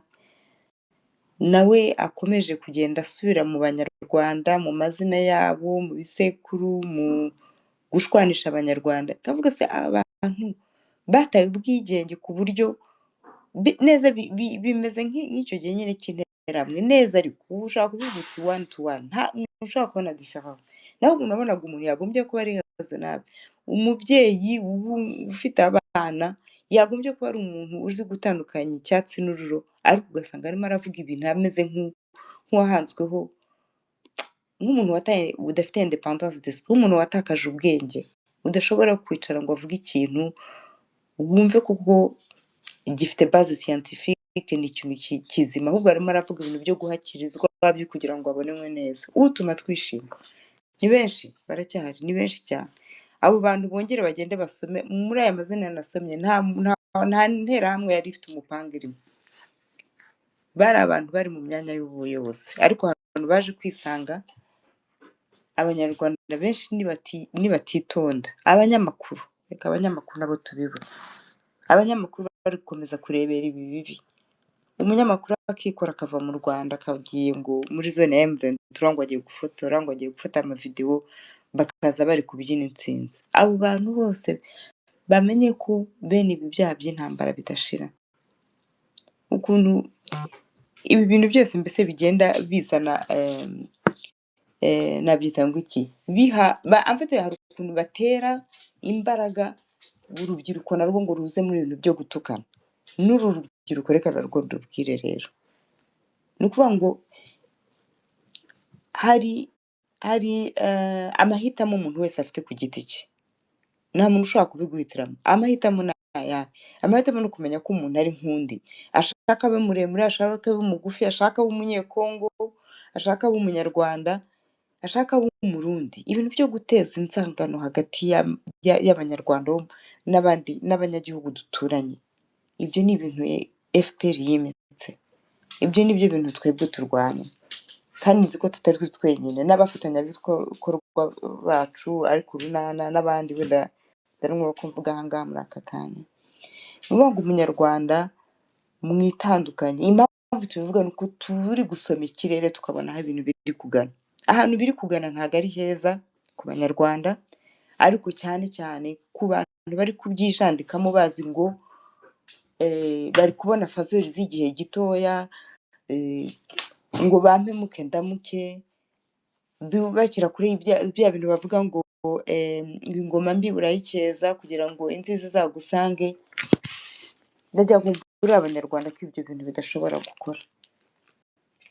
Niyo mpamvu ntanze ingero zifatika z'abantu bari mu buyobozi batigeze baboneka bafite imipanga, ariko bikaba bararangize bakatiwe ibihano bikomeye cyane. N'uyu munsi hari no bari muri prison mu Rwanda kubera ibyo bikorwa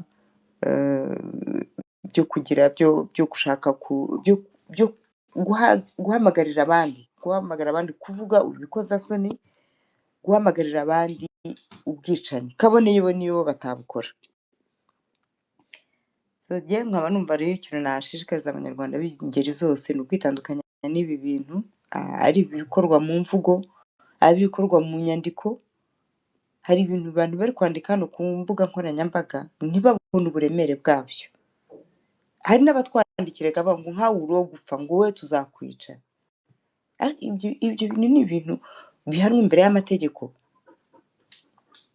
kandi ko umuntu wese uzi gusoma ikirere akabona ibihano biri gufatirwa ari abayobozi bakuru bo mu Rwanda, ari n'u Rwanda ukareba imfashanyo zagiye zihagarikwa, urabona ko ahantu bigana ni aha ngaha.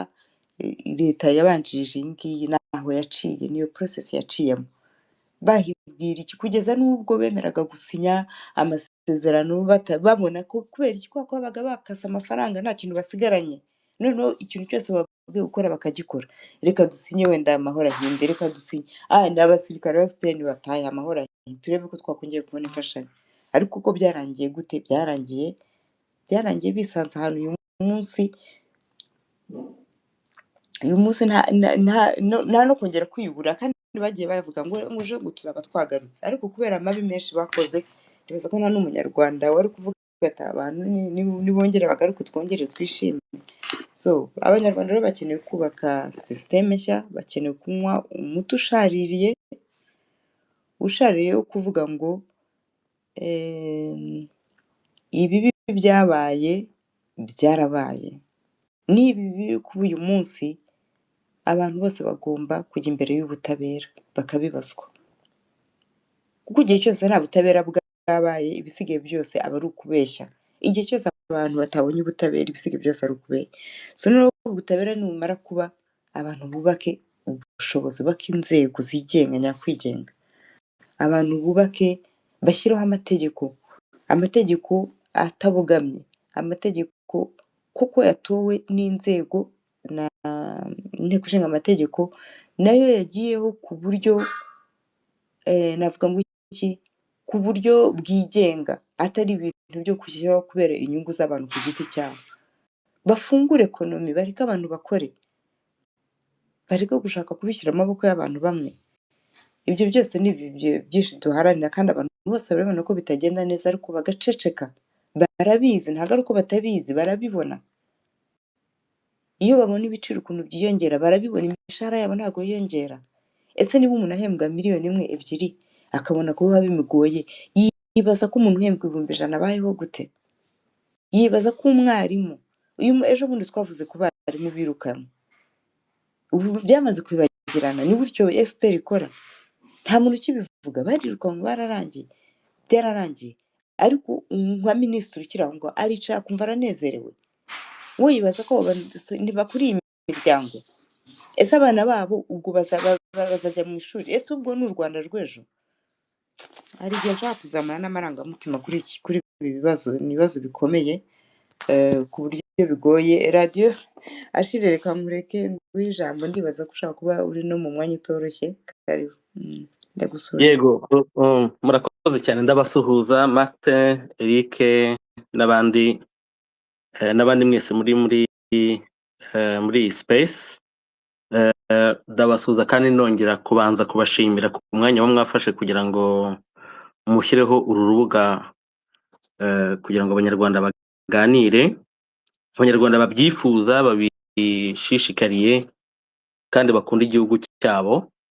Dore ko mu gihugu cyacu urubuga rwo kuganira nk'ibi ngibi bararufunze, abantu baganira ibintu bategetswe, ibintu by'amabwiriza gusa, ntabwo abantu bitekerereza. N'ugerageje kwitekerereza ahura n'ikibazo.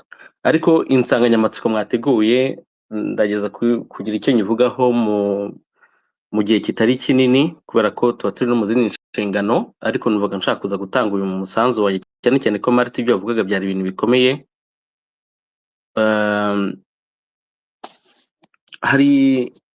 Hari amahame cyangwa se n'ibintu abantu bagiye banyuramo, byaba iby'amateka ya kera cyangwa ya vuba, byatweretse ko iyo umuntu atarasobanukirwa ko kwima abandi amahoro birangira nawe hari abamwimye amahoro, burya abantu baba bakiri kure. Kuko ntabwo ushobora kubaho kuri iyi si cyangwa mu gihugu runaka ngo ubeho wumva ko ugiye kubeshwaho nuko abandi wababujije amahoro. Ndetse hari n'ikindi, niyo ubayeho urebera akarengane k'abandi, buri igihe kiragera nawe hakagira umuntu uza kukurenganya. Niba urenganya abantu uyu munsi, ejo nawe hari umuntu uzakurenganya. Niba urebera akarengane gakorerwa mugenzi wawe hariya, ukabirebera wowe ukabyihorera uti ntibindeba, uwo muntu wamurenganyije nawe azakugeraho akurenganya. Ibi rero ni ibintu bisaba ko buri wese abitekerezaho, akavuga ati ngiye guhitamo ikiguzi icyo ari cyo cyose, ngiye guhitamo inzira ituma nanjye ndengera ubuzima bwanjye, ndengera imibereho myiza yanjye.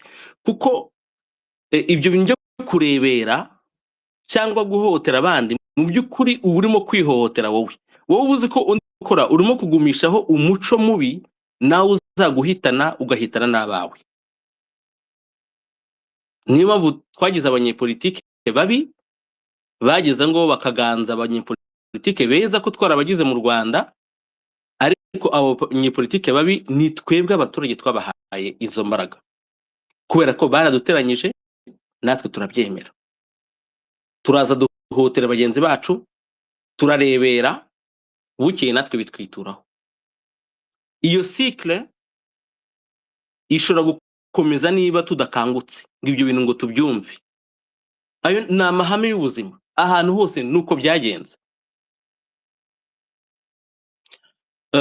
Ni nayo mpamvu rero iyi nsanganyamatsiko mwateguye ikomeye kandi isaba ko nk'ibi biganiro bihoraho, kuko abantu bungukira muri ibi byose baba bashaka kwigwizaho imitungo, kandi kugira ngo bigwizeho imitungo ya rubanda, imitungo y'igihugu, imitungo y'akarere, ikintu cya mbere bagenderaho ni ukugera ku buyobozi no kubugumaho bugahinduka kariyeri. Ugasanga umuntu kuri CV ye ni perezida, nta kindi kintu yigeze akora mu buzima, ni perezida. Ni ibintu bigayitse mu by'ukuri. Umuntu ashobora kuba akora ishema ariko ni ibintu bigayitse, ko hari itegeko nshinga rivuga ko abantu bagomba gusimburanwa, bivuga kuko ibibazo by'igihugu ntabwo bishobora gukemurwa n'umutwe umwe gusa, ntabwo bishoboka. N'umutwe umwe uraza, ubundi umuntu wabaye n'umuperezida nyuma y'imyaka 8-10 aba yamaze kunanirwa, kubera ko ibibazo by'igihugu aba ari ibibazo biremereye cyane ku buryo bisaba ko uba ufite ikipe mu bikoranaho, ariko nyuma ya manda 2 bujya ubwonko buba bwamaze kunanirwa. Muzarebe mu bihugu byateye imbere abaperezida baraza nyuma ya manda 2 imvi ziba zaje, uramureba kuvuga ati imyaka 8 gusa imuhinduye uko nguko. Ibi rero niba abandi babikora bagatera imbere, wowe muturage ibaza impamvu abitwa ko ari abayobozi bawe twita ngo ni abategetsi, kuko no kubita abategetsi natwe tuba twishyize ahantu mu kagozi ko twemera ko dufite abategetsi, abantu badutegeka ibyo tugomba gukora ku mabwiriza yabo, ariko batajya kureba ngo kuko icyagumye kudutegeka ni amategeko, ntabwo ari abategetsi, ni amategeko. Aha rero nshaka gusoza, wenda n'ibikunda ndaza kugaruka niba mugihari, ariko ndagira rwose nshishikariza abanyarwanda bose, cyane cyane uru rubyiruko mwebwe bashora mu bintu by'inzangano. Hari abandi bakuze bahari nk'abo banyamakuru bavuze Marte, bagenda bakajya muri zone zafatiwemo abagore bagenzi babo ku ngufu, n'abana b'abakobwa bagafatwa ku ngufu, wakagenda agiye gushimagiza abo ngabo bafata abantu ku ngufu. Abo ngabo hari ikintu ubu ngubu kibatwikiriye, kubera ko nicyo gituma bakora nta kibazo bidegembya. Ni ikintu cyitwa umuco wo kudahana wimitswe mu gihugu cyacu, ariko uwo muco hari igihe tuzawurandura, kandi tukawurandura burundu. Mu kuwurandura rero abantu bakeka ko tuzawurandura ari ukubikuraho gusa amagambo, bigomba kuzarandurwa no mu bikorwa. Iyo uvuze ngo tuzawurandura, abantu bavuga ngo njyewe, bishobora kuba njyewe cyangwa n'abandi, ariko abanyarwanda b'inyangamugayo barahari, bakunda igihugu cyabo barahari, ako kazi bazagakora. Uyu muco wo kudahana FPR yimitse nyuma y'ikiguzi cy'amaraso y'inzirakarengane zitabarika kugira ngo bagere ku butegetsi, nyuma y'amaraso bakomeza kumena kugira ngo bagumeho. Uyu muco wo kudahana uzarandurwa, kandi kugira ngo urandurwe uzashyirwa mu bikorwa. Mu gushyirwa mu bikorwa, abantu ba mbere bazabigwamo nabo ngabo babiprofise n'abimitse uwo muco. Ntabwo abantu bazajya guhana umuntu utarakoze ibyaha, bazahanwa wakoze ibyaha.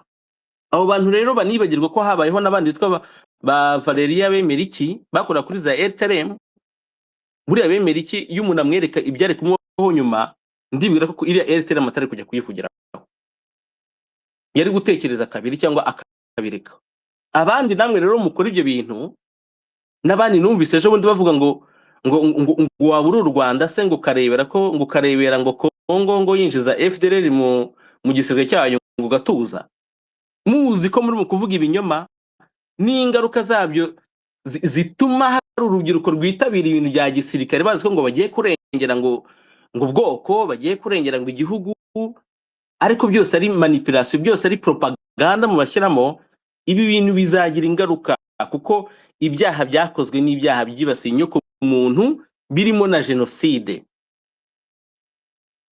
Hakiyongeraho n'ikindi cyaha nacyo ejo bundi kizaba cyamaze kwandikwa, nacyo cyemejwe, hashyirwaho n'urukiko ruzahana abantu bakoze icyo cyaha. Icyaha cyitwa ecocide, icyaha cyo kwangiza ibidukikije ubishaka ubigambiriye. ibyo bintu hari abantu batazabikira, kandi abantu bazagende bareba amateka y'Ubudage nyuma y'ingoma y'abanazi. Hari urukiko rwabaye mu mujyi witwa Nuremberg rwahanye babandi bo hejuru ba Jean Damascene Bizimana bawutuma twishima, nabo ngabo bagiye guhanirwa aho ngaho. Ariko babandi basanzwe bo hasi, babandi bajya gutuka abandi, babandi bajya gutunga intoki, kugambanira abandi n'abandi bindeba, abenshi bahanwe n'abaturage. Muri Pologne ikigo cya Auschwitz cyabagamo abayahudi bari barimo gukorerwamo, bakorerwagaho ihohoterwa n'iyicwa rubozo, ariho havuyemo n'icyo cyaha cya jenoside. Abakobwa bari bariyo n'abasirikare bakiri batoya bari bariyo, abenshi bashyizwe mu migozi. Biri kuri YouTube, ntabwo ari ibintu ndi mu guhimba, biri kuri YouTube. Ingaruka rero zo kwanga kwitandukanya n'ubugizi bwa nabi, izo ngaruka ni mbi cyane, kuko nawe amategeko azaguhana, kandi itegeko ntabwo riguhana rikugirira neza, rikugirira nabi. Aho kugira ngo bitabamo ibintu byo gukoresha imitima mibi, itegeko niryo riza rigaca urubanza. Hakaba umuntu akavuga ati uyu muntu muramushinja iki? Turamushinja ko yarebereye ibi n'ibi n'ibi, yakubise abaturage inkoni, uyu nguyu yatungaga urutoki bakajyana abantu muri za safe house, uyu nguyu niwe wayoboye ibintu byo gushimuta abana bajyanwaga muri Kongo, uyu nguyu yafashe abantu ku ngufu, uyu nguyu yakoze ibi n'ibi n'ibi. Ntabwo muzabisimbuka, kandi uwo mukorera rimwe na rimwe atanabatumye mwe mwibwiriza, azaba yamaze kurangiza urugendo rwe cyangwa yakuyemo ake karenge. Ariko uko bimeze kose ashobora no kuzaburanira ahantu azaba afashwe neza kubarusha mwebwe. Tutagiye kure se, abagize uruhare mu byaha byabaye imbere ya 1994 FPR nubwo nayo ari abanyabyaha, ibintu yabakoreye ntabyo mwabonye. Rero kumva ko abantu bagomba kuza bakaba abafana, nta nubwo ari abayoboke, abantu muri FPR n'abari bose babidishye, nta nubwo ari abayoboke, kuko iyo uyoboka ishyaka, abantu bayoboka FPR koko, umuntu wa mbere bahangana nawe cyangwa bahangana nabo ni abayobozi ba FPR badakurikiza programme politique ya FPR. Abo nibo bayoboke banyabo bafatika, bagira ijambo ku ishyaka barimo, ariko n'abafana bafana uri hejuru, ibyo yakora byose bagomba kumufana. Abafana rero hari bibategereje bitari byiza, ariko amahirwe yanyu bizanyura mu mategeko. Ntabwo ari ibintu wenda bizanyura ku bantu bakoresha amarangamutima yabo, nubwo nabyo bishobora kuba, kuko iyo mutangiye kwicisha muba muri mu gushyira urwango mu bantu. Iyo abo bantu bigoboteye bakikuramo ubwoba, ntabwo abaturage bashyiraho inkiko, ntabwo rubanda rushyiraho inkiko, rwirwanaho. Ngo rero Martin munyemerere wenda nsoreza aha ngaha, kandi mbashimire ko nkamaye ijambo. Ariko abanyarwanda ntibitandukanye n'ikibi, kubera ko bitandukanye n'ikibi wenda arimo no kugabanya ibihano yari kuzabona. Ubigumamo azahanwa uko bimeze kose, mu nyungwe cyangwa mu bundi azahanwa, kandi ashobora no guhanwa bitanyuze mu mategeko. Abandi mutarabijyamo rero nimwitandukanye nabyo. Wowe batuma kujya gusenyera abantu, byihorere bireke, nta kiba gutwara. Nimubyanga muri benshi, muraba mu kubaka ubwo bumwe hagati yanyu butuma umutekano wanyu uba muzima, uba ukomeye. Muraba muri kubaka ikintu nakwita ireme ryo kugira ngo abantu bagire imibereho myiza, ariko ishingiye ku nyungu za bose, inyungu rusange. Mu gihe ukireba inyungu zawe bwite, ejo bazazitwara, kubera ko ni sanction. Niko bigenda. Martin, murakoze, ubwo niba ngombwa ndaza kugaruka mukomeze mugire ikiganiro cyiza. Okay, ashire kwa ko ntazi uko uhagaze, nusanga tukirimo turongera tuganire, ubundi ntabwo twagomba kurenza iminota 30 iri imbere. Urakoze cyane ku nkunga yawe ukomeze gutanga. Hari ikintu nashaka wenda ngo niba ufite akanya udagafite ntacyo bitwaye. ku kintu cyo kwitandukanya n'ubugizi bwa nabi FPR gukora abanyarwanda ndetse n'abanyekongo n'abarundi muri rusange, ese ubona nta bikorwa wenda bucece buriya kuko hari ibyo umuntu yavuga ati okay njye hejuru mvuge nk'ibi twe dukora, ese ubona hari nk'igikorwa kimwe nibura bucece abantu bashobora gukora batagombye no kuvuga cyane ariko kikaba kibaye nk'igikorwa cyo kwitandukanya n'ibi bugizi bwa nabi udafite akanya ariko yakomereza. Yego Martin, nasubiza nihuta nkunze no kubigarukaho. Hari ibintu bita désobéissance civile, ni ukuvuga ngo iyo abantu bafite ubuyobozi budashingiye ku mategeko butarengera inyungu zabo, nabo inyungu ubwo buyobozi bo bufite ntibagomba kuzirengera, ni ukuvuga ngo ntabwo bagomba kubwumvira. Niba rero bavuze ngo jya gusenyera abantu, reka kujyayo, icyo ni igikorwa cyo kwitandukanya n'ubugizi bwa nabi, reka kujyayo byihorere ubigendere na kure. Noneho mwebwe baje gusenyera, njya mbibona abantu bakagenda ahantu mu mudugudu cyangwa bakajya ahantu mu karere mu kagari bakagenda bagafata amazu nk'atatu bakayasenya, abaturage nka 500 cyangwa bagera ku 1000 barebera. Abaje kubisenyera abantu batarinze na 20. Muhagarare ku mazu yanyu nayo muturanye, kuko iyo basenye mugenzi wawe ejo bazaza basenye yawe. Mugende muhagarare imbere iyo nzu bagiye gusenya, muyihagarare muri ikivunge. Barakora iki? Mufate video, niba barasa amahanga arongera bafatira ibihano. Ibyo ni ibikorwa birumvikana. Buriya kwikura igitugu bigira ikiguzi nabyo, kuko igitugu kijya kujyaho hari ikiguzi cyabaye no kukikura hari ikiguzi, ibyo ntabwo mbyirengagiza. Ariko icyo gikuzi nacyo kirahari deja mu kibayemo. Buri munsi barica abantu, buri munsi barasenyera abantu. Byaba byiza rero abantu bashyize hamwe bakihagararaho nk'aho hantu baza gusenyerwa, mugahagarara muti niba mushaka gusenya mubanze mutunyure hejuru. Barabigenza gute ko bamwe ari bene wanyu? Niba baje kurandura imyaka, ni wowe wahinze aho hantu, warabyutse saa 10 za mu gitondo, ufata isuka uragenda urahinga, bitwara imbaraga, uragenda ushyiramo intabire, utera intabire, uragenda urabagarira, uragenda uravomera. Igihe cyo gusarura kirageze, baje kubirandura. Barakubonye ubitangira, mwishyire hamwe muhagarara aho hantu ntibabona aho banyura, kuko abo bantu bazari n'abakeya kubarusha. Bizagenda gute se? Bazohereza polisi na RDF kugira ngo barase? Niza muzaba filime bazagera nabo batinye. Nuwaza kubarasa yahisha isura ye, bijya bigaragara mu by'imyigaragambyo. Nuwaza kubarasa yahisha isura ye, we ashobora kutabibazwa ako kanya, ariko uwamutumye zabibazwa. None se nk'ubu ngubu RDF kurimo guhanwa n'amahanga kubera ibyaha ikora muri Kongo, mwagize ngo ni Mubaraka ujya kuri tele akajya kurasa abantu? Ntari kuri liste bari mu guhanwa se? Cyangwa kabarebe bafite abo batuma?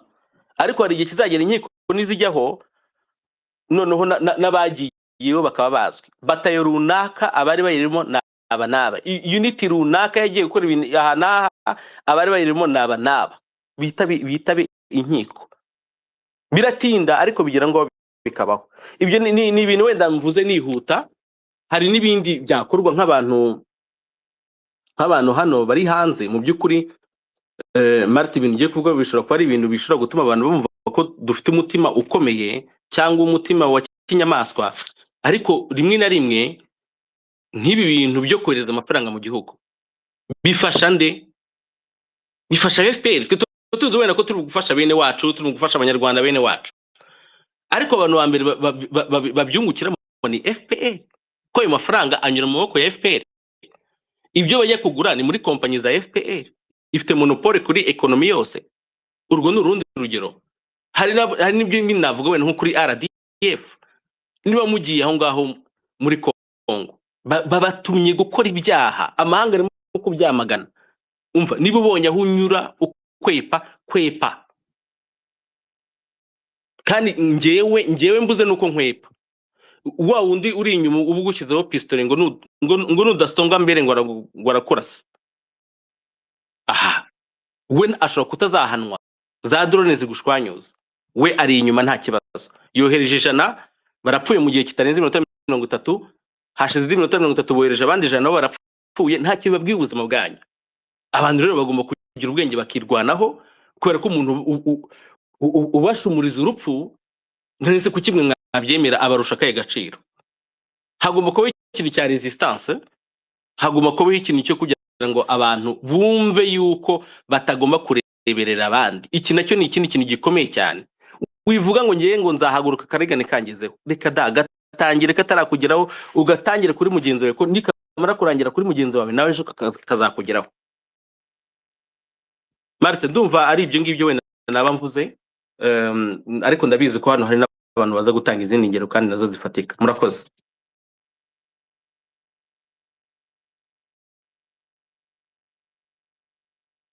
urakoze cyane Ashire ku nkunga yawe ikomeye duhaye. Nibiba ngombwa wenda n'ubushobora uze kugaruka n'ibitana nusanga twarangije buriya naho kwa kane utaha cyangwa kwa gatandatu. Eric Ngoga ndabona wazamuye ikiganza, ijambo ni ryawe. Urakoze Martin na Ashire kamushimire ku bitekerezo byiza duhaye. Amfite ikintu ngiye kuvuga, mwavuze ku Rwanda, ariko Martin ngiye nafasha akanya njya kureba nyuma y'intambara ya kabiri y'isi, kuko ni ibintu byamartse.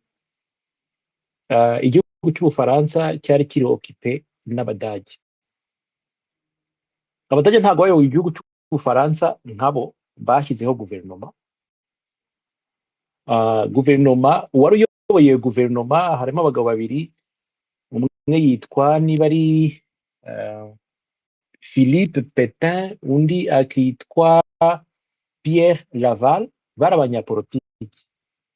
Uko mbisoma hano, Pierre Laval deja yabaye minisitiri w'intebe w'Ubufaransa inshuro 3, ubwa mbere 1931 kugera 1932, ubwa kabiri 1935 kugera 1936, ubwa gatatu muri 1942 kugera muri 1944. Icyo gihe hari igice cy'Abafaransa cyari gifitwe n'Ubudage, ariko ku butakiyoboraga bukoresheje abanyapolitiki b'Abafaransa. Mumva ko yari umunyapolitiki usanzwe nyine ubifite nk'umuhamagaro, ariko yahisemo nabi yifatanya n'Abadage, kuko Abadage bari bafite ingufu. Ariko ntabwo byamuguye neza, kuko Abadage bamaze gutsindwa, yahamijwe icyaha cyo kuba umufatanya Nazi collaborator, wafatanyaga n'Abanazi, aricwa. Undi nuwo ngo navuze mbere, Philippe Pétain, nawe yayoboye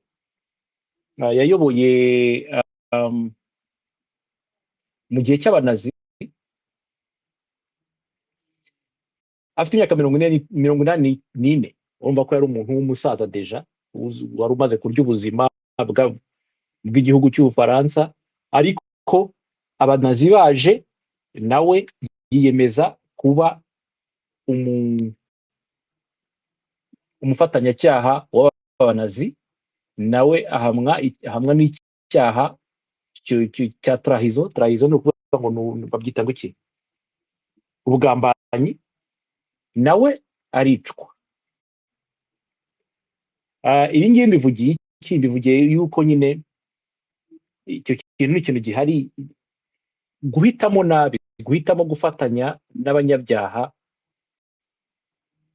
kubera ubugwari mu by'ukuri, kuko n'ubugwari bikugiraho ingaruka. Abandi bantu ngiye kuvugaho, wenda ndimo ndanasoza, ni abaturage basanzwe, nk'uko Ashire yarabivuze mu kanya kashize, n'abagore bari bagiye bagira inshuti z'Abadage, bikamenyekana. Muri icyo gihe bagizweho ingaruka zo kuba bari abakopine b'abasirikare b'Abadage, ku buryo bajyanywe kuri place publique, barabogosha. Bamaze kubogosha kugira ngo babateshe agaciro. Wenda ndimo ndasoza, iyo uvuze Ubufaransa bavuga resistance ku Budage mu by'ukuri hari ibintu bibiri umuntu agomba gutekereza. Hari resistance mu gihugu imbere, hari na resistance hanze y'igihugu. Martin mukanya hari ikibazo bajije Ashire, en fait icyo nicyo kintu ni ikintu gikomeye, kuko nanone kwitandukanya n'ikibi ariko nta kindi kintu gisimbuje. Ntekereza ko abanyarwanda bagomba kumva yuko ari kwitandukanya n'ikibi ariko no gushaka icyo umuntu akora, kubera yuko kugira ngo ingoma nk'iya FPR iveho, mu kanya kashize avuze uti bitangiye kugaragara yuko amahanga ari kugenda ashyira ingufu ku Rwanda. Iyo ngiyo ni ibintu byabaye no kuri ANC, ariko ntago amahanga ashobora kuzakuriraho FPR abanyarwanda. Abanyarwanda mu gihugu no hanze bagomba kumva yuko bafite inshingano, bafite gufata iya mbere mu gukuraho ubutegetsi bwa FPR, bitandukanya no kuyikorera, ariko cyane cyane bagira ubwo bumwe. Mukanya ashaka ati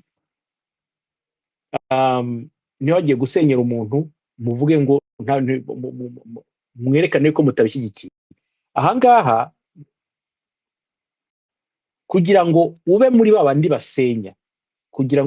basenya, hari processes bicamo, hari uburyo bigenda. Urabanza ukagenda ushungera, uko gushungera bari gukora ibibi ugataha nta kintu ukoze, hari akantu kaba kinjiye mu mutwe wawe. Uburyo ubibonye ejo ushobora kuvuga uti ese abatipe bashenye iriya nzu barahembwe, no ayo mafaranga gukurura nawe ukazaba mu basenya ubutaha. Niyo mpamvu processes ituma ubona ibintu bitagenda neza kandi ukumva nta kintu uri bubikoreho.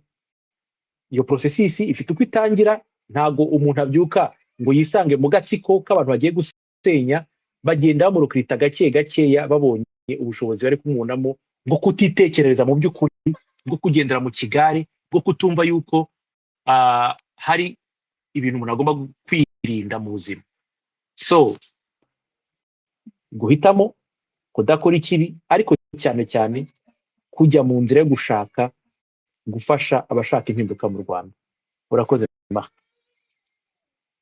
Urakoze cyane Eric, urakoze kuri izo nyunganizi uduhaye.